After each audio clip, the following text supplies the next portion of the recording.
but to stalk over the earth lonely and friendless until the end of time.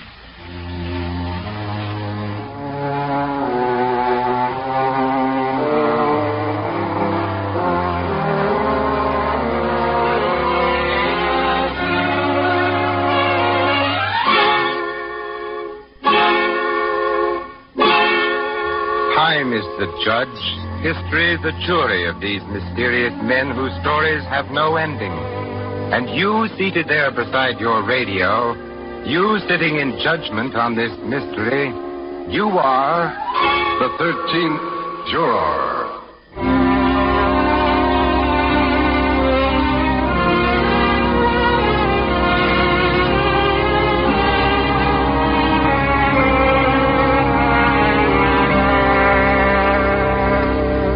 Starring the distinguished actor Vincent Price.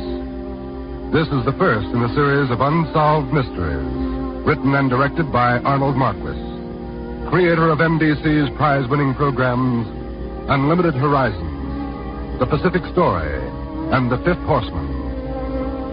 This is the mystery of the man who shot Abraham Lincoln. We bring you the facts in the case, and we ask you, the 13th juror, what happened to John Wilkes Booth?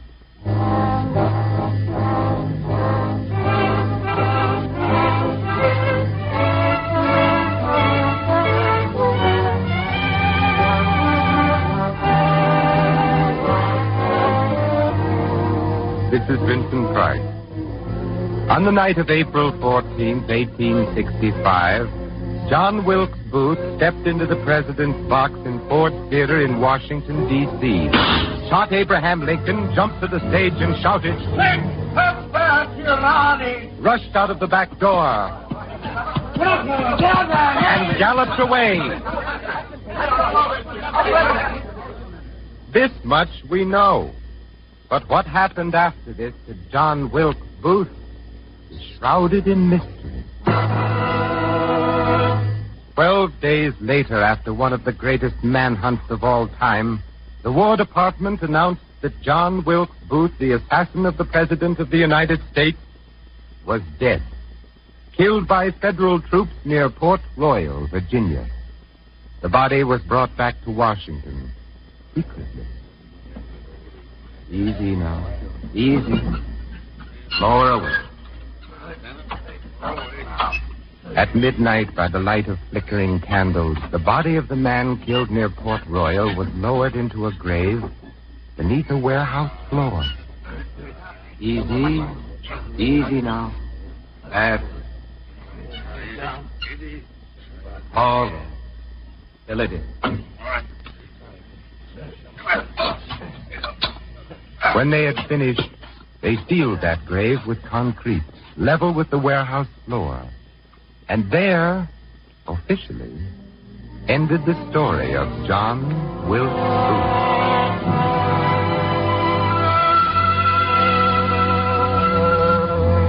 But even before that secret midnight burial, many Americans swore the real John Wilkes Booth had escaped, that they had seen Booth far from Washington, D.C., alive. That wasn't Booth they killed. I saw Booth myself 2 days after he... They killed another man to stop the nationwide clamoring for Booth's blood. That's what they did. The United States Secret Service brought back the corpse of an innocent man to collect that $50,000 reward. I heard he was seen outward bound for South America, and if you ask me, I think...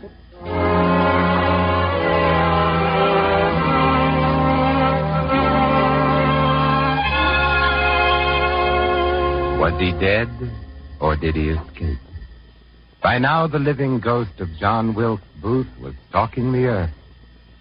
6 days after the assassination, John and Martha Murphy, farmers in Oak Harbor, Ohio, had a late caller. Somebody's at the door. This time of night? Yes. It's pretty late for... I'll go. Funny. Just about bedtime. Good evening. Evening. I beg your indulgence. My name is Jonathan Baxter. I'm a traveler on my way to Toledo. I'd like a room for myself and shelter for my horse. We ain't got no... No, I cannot go on. I have an injured leg, and my horse is dead tired. All we got is a bed in the attic. Well, attic's no place. Oh, any place will do, and thank you for your kindness. I should be glad to pay whatever you ask. Oh, my leg pains. Oh. Well, come in. Come in if you don't mind sleeping in the attic. And John, take his horse out to the barn. All right. All right. Now, right this way, Mr. Baxter. I cannot tell you how grateful I am.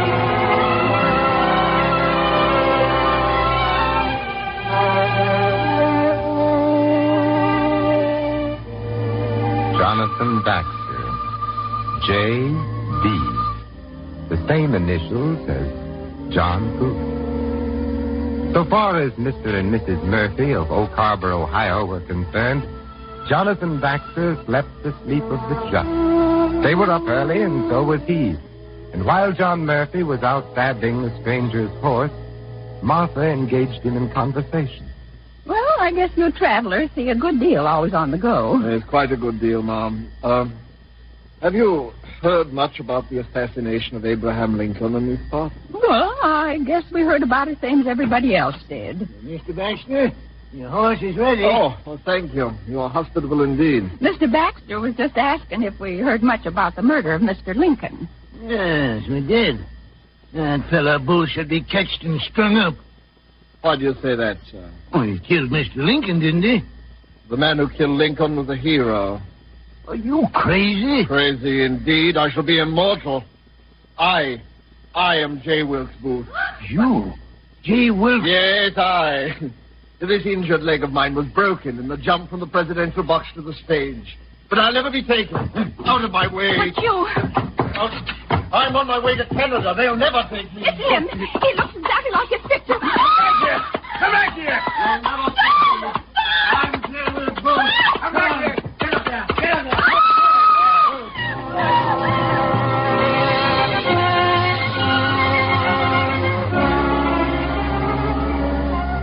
Was that J. Wilkes Booth? Or was Booth sealed in that grave beneath the warehouse floor in Washington? By this time, J. Wilkes Booth was stalking the earth. Was he living or dead? Not so many years later, parishioners of the church in Richmond, Virginia, watched their minister and wondered. Every Sunday, more like a night. People are looking at you. No two men could be so much alike. He came here right after the trouble up north. He looks just like that after he's tall and thin. And he had that broken leg when he first came. Hush now, please. If he is Booth, then we ought to know it. Well, he's a fine minister. His sermons are inspiring and polished. Too polished, if you ask me. Quiet now. He's going to speak. There will be many, yea, multitudes of those who will ponder their ways here on earth and mourn their choice of companions. For there should be no opportunity for repentance once the gate has been shut before them. Think ye well on the story of the foolish virgin and take it into your heart. For if you neglect the oil for thy lamp while it is available, you will find the supply has dwindled and gone before you have fed the wick of thine own thoughts. And so I say unto you, know thyself, and keep thy lamp filled with oil, that ye may be numbered in the glorious company. Let us pray.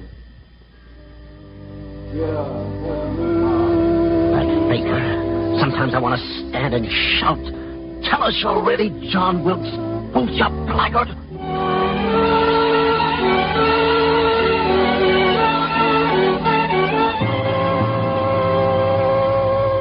Was this man John Wilkes Booth? The doubts never died. But this creature had so much charm, so much composure, that no one ever brought him to the challenge.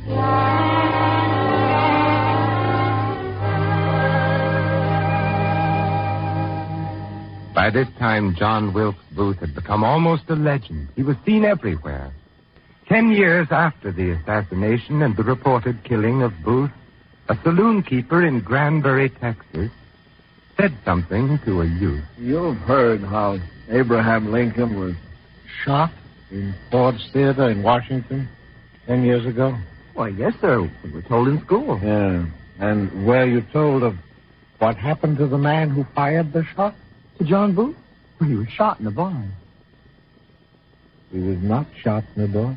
But they captured him in an old... I've wanted to clear my soul of this burden for many and many a year, my lad.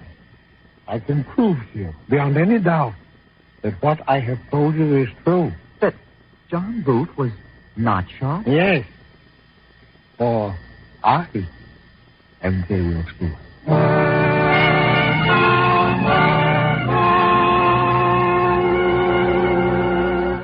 This fantastic claim might have passed unnoticed. The lurid tale of an irresponsible, drink-sodden character. But 25 years later, the boy, now grown to manhood, now a respected attorney in Memphis, Tennessee, journeyed to Enid, Oklahoma to view the body of a human derelict who had committed suicide. Attorney Finis L. Bates scrutinized the body. Yes? This is the body of the same man who told me 25 years ago that he was Booth. This is not the body of an ordinary vagrant. This is the body of John Wilkes Booth. Attorney Bates took the body back to Memphis, kept it there for many years, mummified, while he made an exhaustive investigation of the Booth mystery. Booth was not killed. I have his complete confession. And I know the name of the man who did die in that tobacco barn in Virginia on that confused and bloody day in 1865.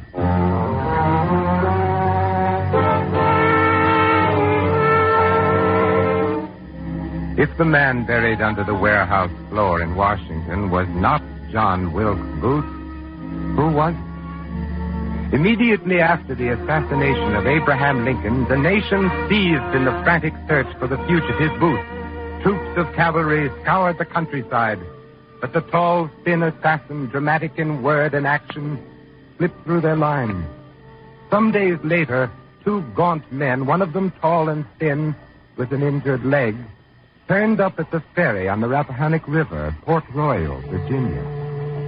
Look, that Confederate soldier there is waiting for the ferry to take him and his team and wagon across the river. He looks suspicious to me. Stop clenching your hands like that. I wasn't clenching my hands. I ain't nervous. Ask him to give us a lift on the road. But I don't know what to say. Weakling, ask him. Well, all right. Howdy do. My name's Dave Boyd. I'm Captain Jet. Willie Jet. Glad to know you. This here's my brother, Mr. John Boyd. Mr. Boyd? How'd you do, son? My pleasure. My brother here, he's wounded. Ball in the leg. My regrets, sir. Yes. The end of a glorious, majestic effort. There is naught for us Confederates to do now but to go home, broken in body and spirit, as I am. Captain Jet, sir, would you mind giving us a lift down the road, maybe? Well, perhaps I can manage. No, sir, I'm grateful for your charity. I'll try to clear a place on the wagon. Here, I'll help you. There. Here, I guess there's a place for you two now. Oh, thank you, sir. Here, take my hand. Hang on now. Harry's come to take us across.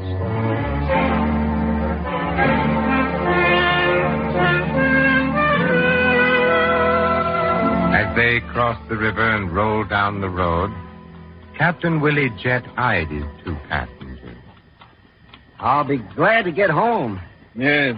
For the spirit of the true South isn't crushed. Oh, that's right. I didn't see as much action as I wished, but I'll be proud of my part. Every true Southerner should be proud of his part. Yes, a Southern gentleman's badge of honor is his uniform. But there were some heroes who did not wear the uniform. Well, I suppose. Some of us were heroes in another sense. How do you mean? I am the assassinator of the president. I'm afraid I don't understand you, sir.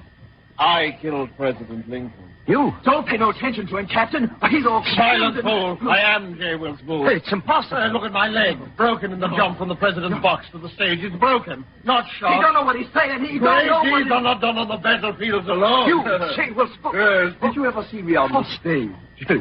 I am the Brutus who has saved this nation. And yet the newspapers call me cutthroat and hireling thug.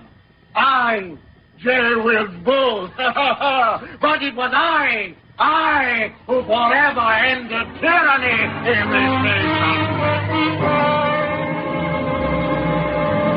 Captain Willie Jett was struck with fear. 4 miles down the road from Port Royal, he palmed off the 2 suspicious characters to a farmer named Jack Garrett. Yeah, I guess we got a bad boy upstairs. Well, I should be grateful, sir. Captain Jack give us a lift because we was with A.P. Hill's corps.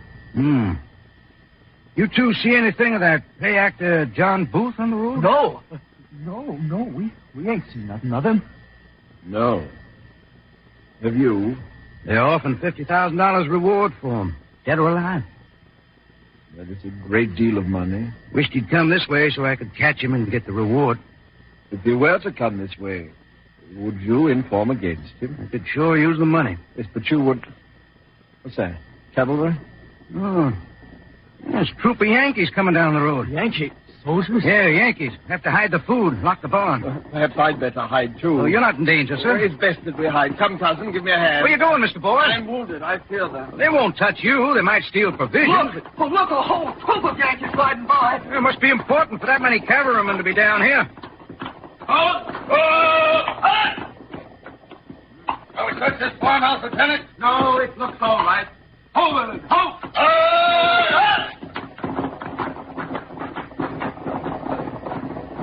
I wonder what they're looking for. Maybe they're after you, Mr. Boyd, and your cousin. For us? What, they want us? What are you hiding? My good fellow, we have nothing to hide. You telling the truth, Mr. Boyd? The gospel truth, sir. Mr. Boyd, you better clear on out of here. Clear up. Mr. Garrett, your father assured me that he was glad to help a former Confederate soldier, especially being wounded. I don't trust you. I don't understand, sir. The way you wanted to sneak off when those soldiers came. Oh, that. Well, get your belongings and get. We don't want you on our place. My good fellow, I'm a wounded man. We don't want you around here, either of you. But we can't go on tonight. My leg. Can't we sleep under the porch? No. Dogs will tear you to pieces. I must plead with you, Mr. Garrett. I cannot go tonight. Can't we sleep anywhere? In the barn, perhaps? Near our horses? No. No, you'll have to get out. My friend, suspect us of anything you must, but I pray you don't put us out tonight. Please let us sleep in the barn. Please, sir. Well, you can sleep in the tobacco barn on the hay. But I'm going to sleep in the corn crib. No horses going to be stolen from here in the night.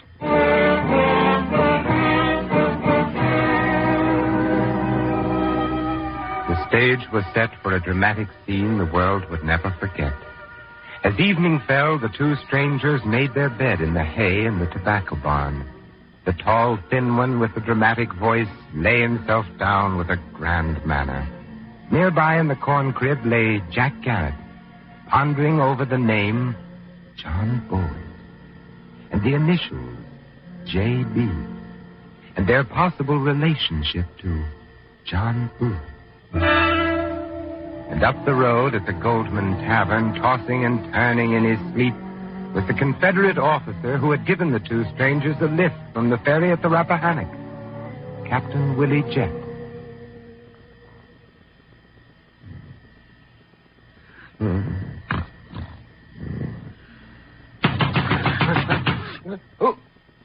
Who is it? Break in the door. Wake up, Captain Jett, wake up. Who are you? What do you want? I'm Lieutenant Doherty, in charge of the search for Booth. Wake up, I say, wake up. What's that against my ribs? A pistol. We want information, and we want it fast. Where's Booth? Who? Booth, John Wilkes Booth. I don't know. Sergeant, put that rope around his neck. Yes, sir, Wilkie.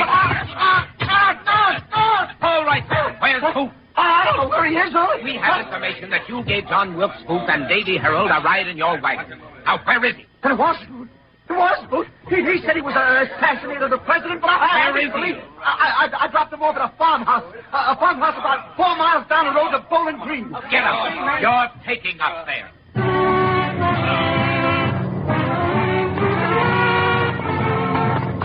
Hot on the trail, the federal cavalry troop galloped down the lonely road through the dark of night. Captain Willie Jet leading the way, the Yankee lieutenant and his sergeant riding full tilt beside him. With pistols drawn and sabers flashing in the moonlight, they drew up to a halt on the Garrett farm.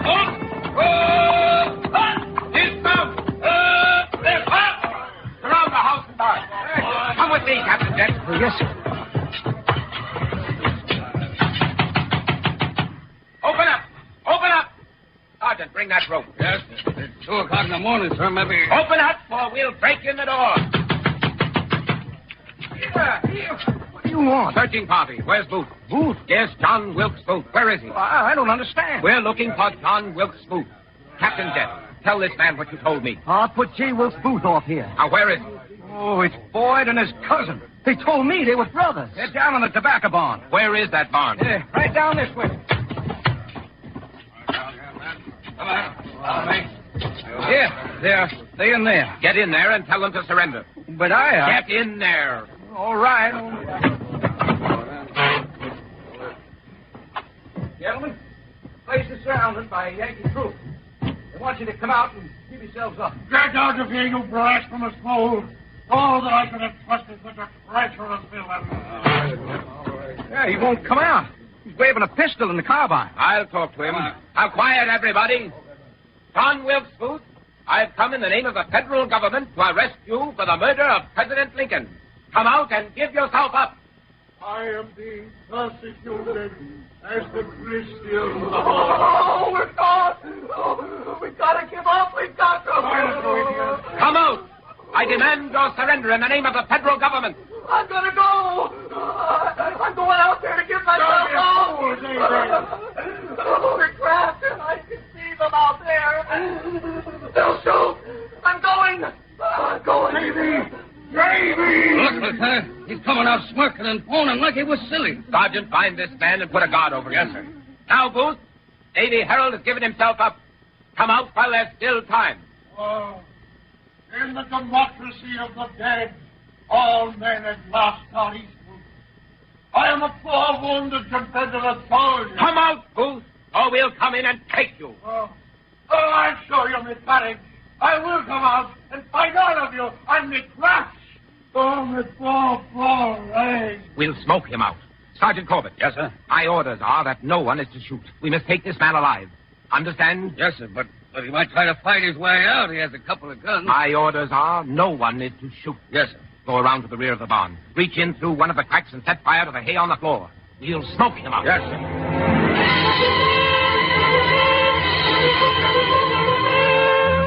A wisp of smoke billowed into a cloud, and suddenly the barn was ablaze, a flaming holocaust in the dark of night. The troopers held their positions, the grim expressions etched in their faces by the firelight.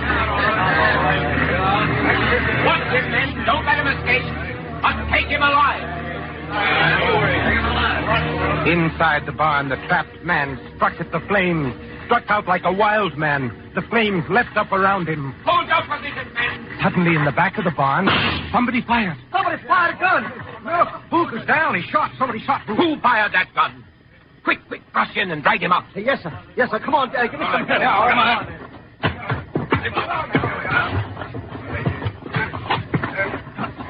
Here, carry him over to the porch. Look, a bullet hit him in the head. Did he shoot himself? No, that sergeant shot him. Sergeant Corbett, why did you fire against orders? God Almighty directed me.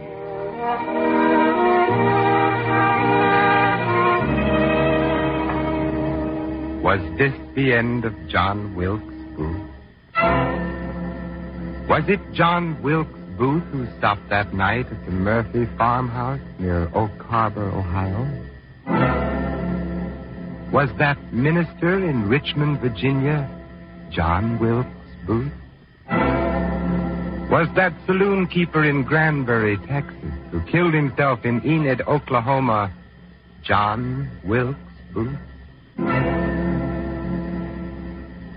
Thousands of fragments of evidence testify that John Wilkes Booth escaped, and thousands of denials have been made that this could have been possible. What then happened to the man who killed Abraham Lincoln? Time is the judge. history, the jury. And you are the 13th juror. The decision rests with you.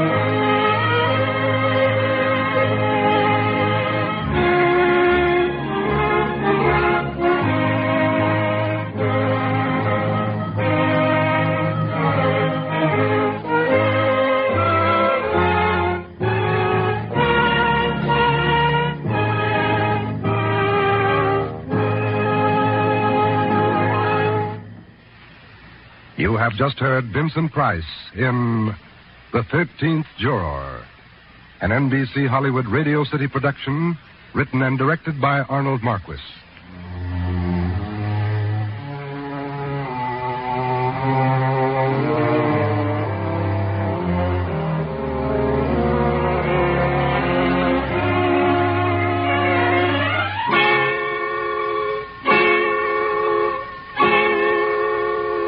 Join us again at the same time in the weeks to come and hear the unsolved mysteries of Niccolò Paganini, the Lost Dauphin, Marshal Ney, Judge Crater, Ambrose Bierce, Hitler, and many others on The 13th Juror.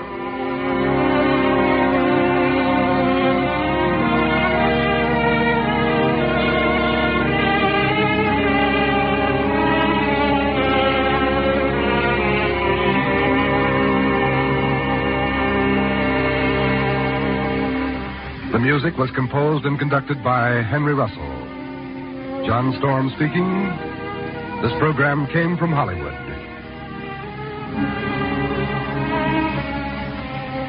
This is NBC, the national broadcasting company.